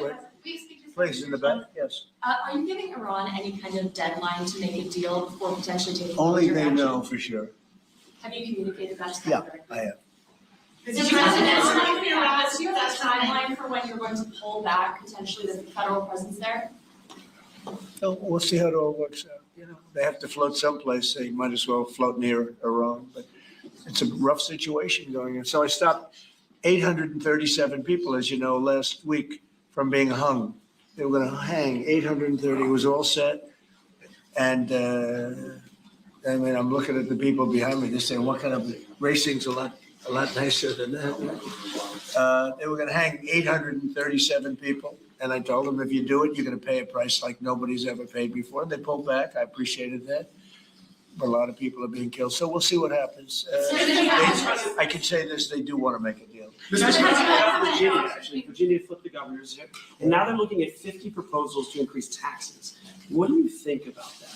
Well, I think it's terrible. I think a lot of people will leave Virginia. I saw that. Look, Glenn was a friend of mine, Glenn Youngkin, and worked so hard on cutting taxes. This woman came in and in one swoop, she raised everything up higher than it ever was. I don't understand it. I mean, people voted for Democrat, but she came in and she raised, and I'll work with her like I work with everyone else. But she came into Virginia, raised everything to a point like taxes that nobody ever even heard of before.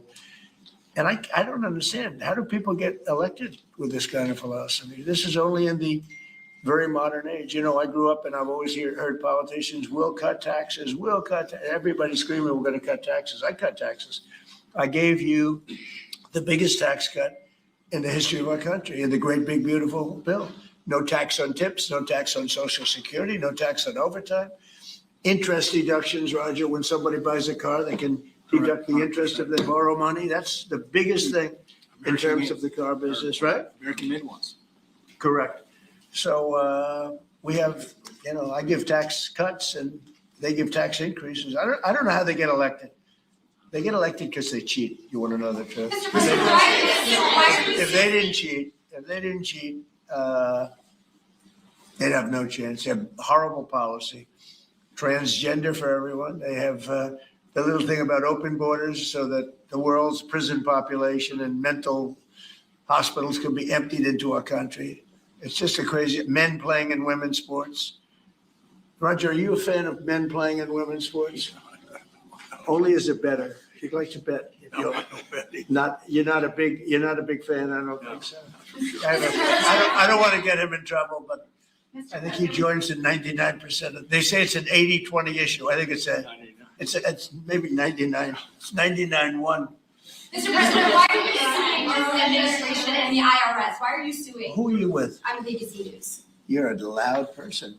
Very loud. Let somebody else have a chance. Can you answer the Wait a question? minute. Why are you suing ABC fake, IRS? ABC fake news. You're suing. Go ahead. I didn't You call answer. on you. Go ahead, please. Go ahead. Go ahead. Do you think the upcoming talks, ABC, by the way, is truly one of the worst. Go do you ahead. think the upcoming talks between Russia and Ukraine stand a chance without Yeah. U.S. envoy Witkoff and Jared Kushner there? I think they stand a chance. We've been trying. I've ended 8 wars. All of them I thought were going to be maybe tougher than this one. But Zelensky and Putin hate each other. and it makes it very difficult. But I think we're getting very close to getting a settlement. Hundreds of thousands of people, mostly soldiers, have been killed. Last week, they lost 29,000 people. Last month, they lost 29,000 soldiers. Can you believe that, fellas? 29,000. You lose one race driver, and it's a big deal. 29,000 soldiers in 1 month, 27,000 the month before.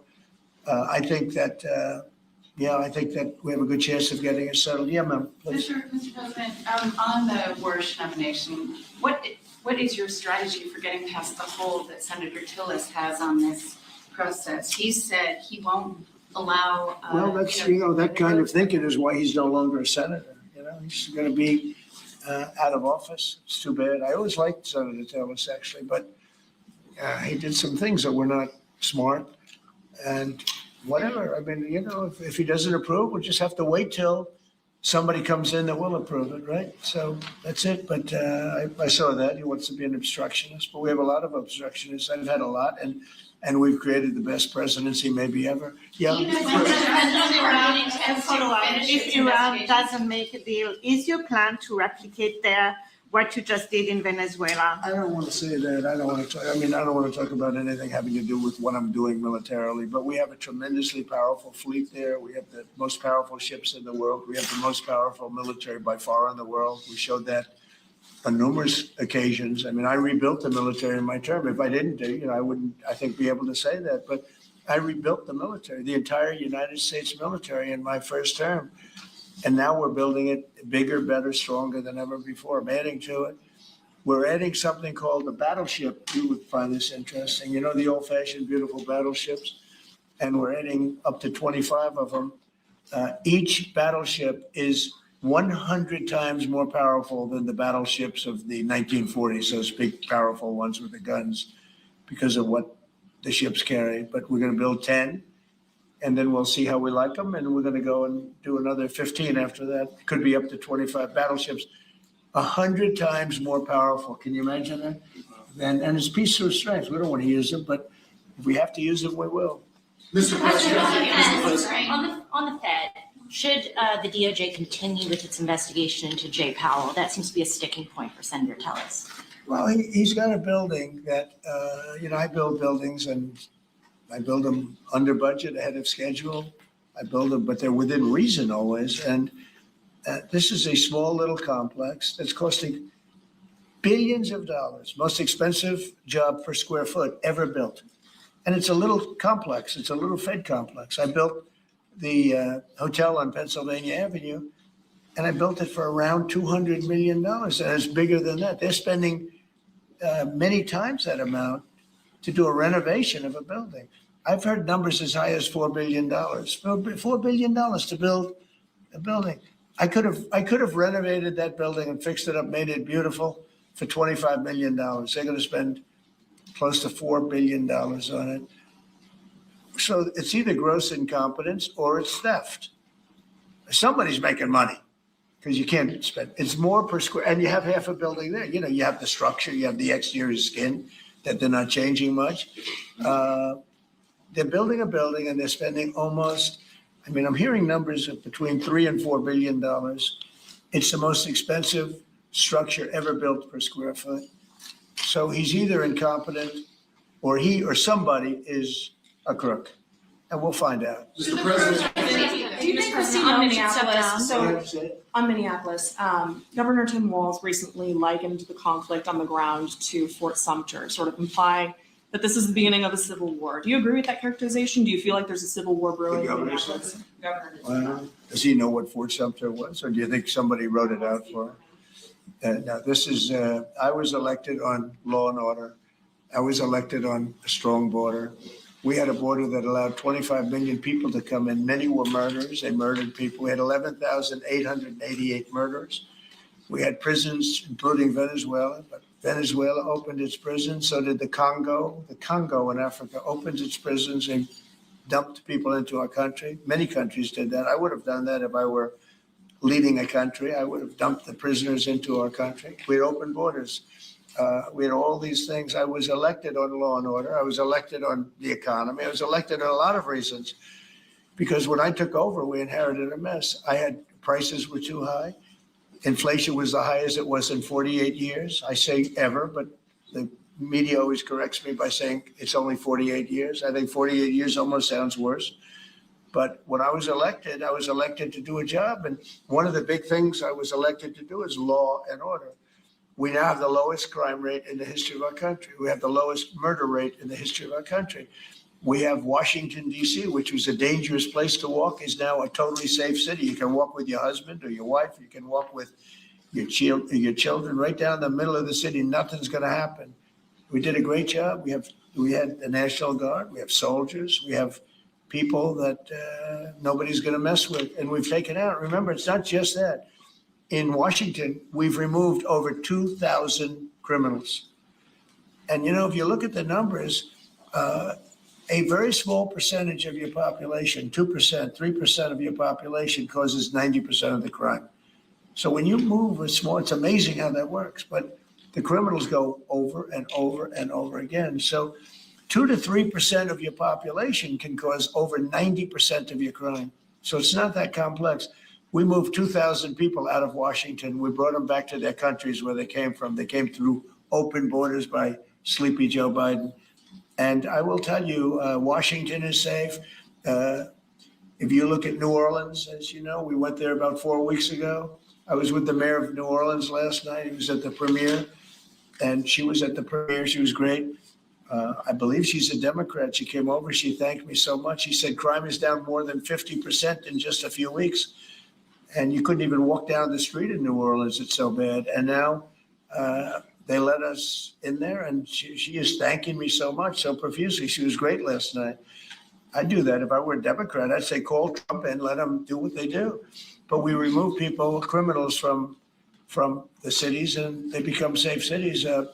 If you look at Minnesota, Minneapolis, we have crime down there because we took out thousands of people, despite all the mess and everything else.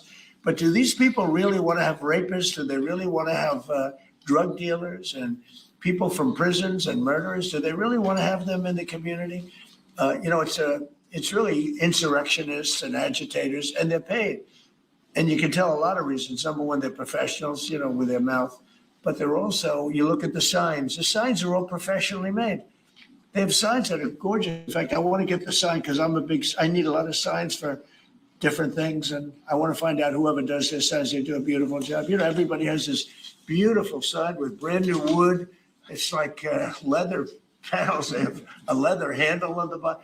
These are people that are handed signs, and we know pretty much, we're getting very close to it, but we know pretty much who's funding this stuff. These are paid insurrectionists, paid troublemakers.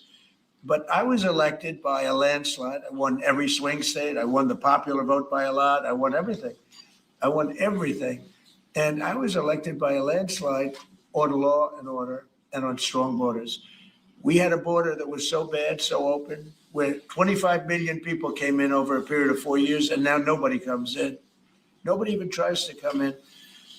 And I can only say, I think we'll say it very plainly, elections have consequences. The people want law and order. And we have a silent majority. We have a silent majority of people. They don't go and riot and everything else, but they like what we're doing. They like having a safe city. I get calls every single day. Every person I see working in the White House, people I don't know, many people work here, and they say, I'd like to thank you, sir. Why? You've made Washington so great. We walk to work. They walk to work. You people know it very well. You walk to work now. You used to take an Uber or a taxi or something, and you even felt like in danger there. Every person in this building, virtually every time I see somebody, they thank me. Because a year and a half ago, they lived in hell, and now they can walk to work, and they're totally safe. Nothing's going to happen. And if anything did happen, the person that did it would be living in hell for a long period of time. Thank you very much, everybody. Thank you very much.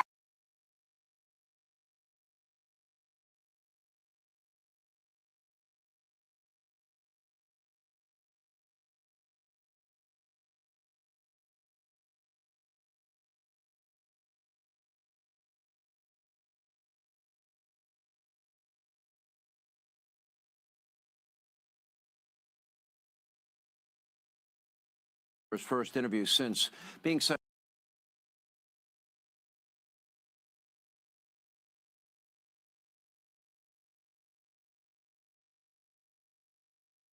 to Minneapolis, borders are. Tom Homan, it was interesting your comment. The president sent you there with a mission. He said, please, I don't want anybody to die. Anybody. Very clear. Well, absolutely. The president wants to de-escalate the situation. And to set the record straight, because my staff said it's seen a lot of people that say President Trump's backing off on his promise of mass deportation. That's just untrue. My message up there was the same message that's been since January 20th, when President Trump took the Oval Office. We're going to have a mass deportation, but we're going to prioritize the arrest of criminals and public safety threats. I said from day one, if you're in the country legally, you're not off the table. I looked at the numbers just about 15 minutes ago, Sean. President Trump's been in office just over a year. We got over 700,000 deportations between the border and ICE. That's a record. I've been in D.C. about 15, 16 years. I've overseen more deportations than any other man since the Eisenhower administration. So if anybody thinks that Tom Homan and President Trump isn't serious about immigration enforcement and having a mass deportation, then they weren't paying attention to the press conference. Prioritization is smart law enforcement. But if you're in the country legally, you're not off the table, and we'll find you too and deport you too. All right, I'm going to scroll all of the criminals that ICE has been able to find inside of Minneapolis. But while I'm asking about that, you did start in 1984. By the way, President Barack Obama said all illegals had to be sent out of the country, and you were actually working. He awarded you in 2015. He gave you the Presidential Rank Award for Distinguished Service, one of the highest honors for a U.S. federal civil servant. What has changed with the Democrats from where they were when Obama was doing the exact same thing that President Trump is doing? If anything, President Trump's focusing more on criminals. They hate President Trump, and they don't want to see President Trump get a win. But President Trump is winning for this country every day. As you just said, 70% of everybody arrested are criminals. But, and the numbers show it. Sean, we have the most secure border in the history of this country because of the work of President Trump and the men and women of the Border Patrol. But you know what also gave us the most secure border in this country? What ICE is doing right now. We've sent a message to the whole world. It's not okay to enter this country illegally. It's not okay to come in this country, take advantage of us. We're going to enforce the laws, and because what the whole world's seeing right now, there are consequences for violating our laws and entering the country illegally, which is a crime. There are consequences for ignoring a judge's order. When you're ordered deported and you don't leave. A lot of the people arrested right now are fugitives. They've had their due process. They got to find an order, and we're looking for them too. President Trump is keeping his promise to the American people of a mass deportation, but he's also keeping his promise on making this country safe again, and that means we prioritize the public safety threats. But again, no one's off the table. If in this country in violation of the law, we will deport you when we find you. It's that plain and simple. And for people that want to misinterpret what President Trump sending to Minneapolis means, then you're not paying attention. President Trump is going to Minneapolis to save lives of officers, to save lives of the community, and do smart law enforcement operations. 8,000% increase of threats against ICE officials, 1,300% increase in assaults against ICE agents, 3,200% increase in vehicular attacks against them. I want to play what you said, not actually more than once on this show. You predicted that if the rhetoric, Gestapo, Nazi, et cetera, continues, this is what you said would happen. I said in March, Sean, back in March, I said if this hateful rhetoric doesn't stop, there's going to be bloodshed. Someone's going to die. I've seen this movie before. I've been doing this for 41 years. It's never been this bad. And, of course, the left said I was crazy. But there's already been 3 shootings just in Texas. I don't believe, and I don't think I see any indication. You met with Walz, you met with Fry, you met with Ellison, and Fry, after you met with him, said, I also made it clear Minneapolis does not and will not enforce federal immigration law. Okay, what does that mean? How do you interpret that? And is he violating the law by not assisting or not turning over illegal criminals that are in their justice system? Well, here's what we have, Sean. Meeting with the governor and AG and Mayor Fry. Here's what we came out with. The state prison system will honor our detainers. So we will continue to take those people in the custody of a safety in the safety and security of a facility, and not have to go on the street and look for them. The AG said that sheriffs can honor our detainers, and I'm meeting with sheriffs across the state to give us prior notification. Excuse me, he didn't say they would honor our detainers, said they can notify us before they release them. And so give us time to get there and take them into custody in a safety and security facility. And we're working on that. And the whole purpose of me going up there was for this reason. The more agents we have in the jails, the rest of these people in the safety and security of a jail, it's safer for the officer, it's safer for the alien, it's safer for the community. So one agent can arrest a bad guy in a jail rather than sending a whole team to the community. And with all the hate and rhetoric and attacks, then we got to send another team for security. So what one agent can do in a jail, we got to send 15 or 16 guys to do. So if we get that cooperation, which we're working on, we got some commitments here, that means we can draw down on the number of agents there because we're in the jails. And that's what President Trump wants. He wants safe enforcement. He wants public safety threats taken out of this country. And the safest way to do that is in the safety and security of a law enforcement facility with their cooperation. And that's what we're working on. And you made it very clear, you're not leaving until the job's done. Exactly right.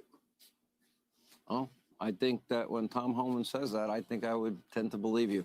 Honestly, I'm praying for the safety and security of the people that are on the ground going after some very dangerous criminals. And I don't want anyone to get hurt, anyone to die. And I wish the rhetoric would stop and be toned down. Did they promise you in any way that calm down that rhetoric? No, like the protesters is up to them, right? I'm hoping. I'm talking about the politicians. Once we get the cooperate. Oh no, the politicians are cause of a lot of the rhetoric. When they can hear a senator or a congressman call us Nazis and racists, that just empowers and emboldens that small percentage that are already nuts, and they're going to take action against an ICE officer. Wow. And I said it during my speech. I don't want to see anybody die, and neither does President Trump. So please, let's continue this discussion. Let's continue working with us in the jails and the prisons so we can protect the communities of Minneapolis and make this country safe again. All right, Tom Homan, Godspeed and much success and safety for the people of Minneapolis, for law enforcement in Minneapolis, for the guys you're working with, and that we have a more safe and secure state and city and country. Thank you. Hey, Sean Hannity here. Hey, click here to subscribe.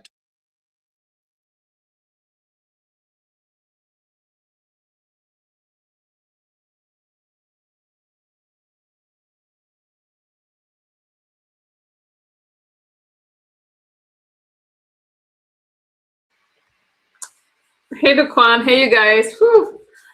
No, I'm not in Los Angeles. Man, thank you guys. Today was real chill. I appreciated that because I didn't have that much energy tonight. I'm in Palm Springs, and so I was looking at the news while that video was going, and I'm like, wait a minute. The riots are here because ICE agents are in Coachella where I live, but I want to film the riots, so I'll drive down maybe. Yeah, I think, would you say Zero? I saw that guy. Yeah, I saw that on the guy was challenged. Yeah, Zero. So I want to watch that. Now, my thoughts on Don Lemon. I was just listening to someone speak about it right now and how they're trying to make this a race thing and all of that. I cannot say it was a race thing with Don Lemon. They're using the FACE Act. Will the charges stick? I don't know. Oh, Dr. Manhattan, I know you were ready. What's good, Kev Dog? I know you were ready tonight. I actually kind of was too, but I'm so chill, you guys. I've been following all these cases. You see with Luigi Mangione, they took the death penalty off the table. So that trial might just drag on forever. And there's just a lot going on. You got the impeachment trial. I was watching that one with Trump. And of course, I got to follow the Epstein file. So gut filled. You know, gut filled is my guilty pleasure. Sometimes I want to set it up for you guys, and I'm like, man, they're really gonna be hating on me if I play gut filled. Daquan. So, but I do appreciate these streams that are this calm, you guys, where I could just chat with you guys, talk with you guys. There's a lot that's going on. I almost played Melania Trump tonight, and I was like, I can't handle Melania Trump right now. I don't know if I'm gonna see the documentary. I did a poll. Most of you said you weren't gonna see the movie, so I don't know. I got my hands full with everything else. You saw that yesterday. What's good, Henry? How are you? You saw that about Mangione? Yes, I saw that about Mangione. So that trial right now. So they were trying to get the evidence thrown out because they apparently what they're saying is he wasn't Mirandized. But the judge is not going to suppress the backpack evidence in the Mangione trial. So that's a win. I think both sides got a win. The death penalty being taken off the table is a win for Mangione and for the lawyers keeping the evidence on and keeping the evidence and you know what I'm saying. So that's what we got going on. I haven't seen anything new about Maduro, so nothing worth talking about right now. I'll just follow the Epstein files with you guys, and maybe I'll do a regular stream. Good listening to me. Oh, Henry, thank you. I'm not talking about much tonight. I'm kind of chilling, just telling you guys. No death penalty was disheartening. It sends a bad message. Any latest news on Tyler Robinson? I haven't seen anything new, nothing progressed, but I think that it's going to drag the trial on because with the death penalty being on the table, he's more than likely to cooperate if he's fighting for his life. Without the death penalty being on the table, then who knows how long this trial can go on. It can go on for a long time, appeal after appeal. I don't know.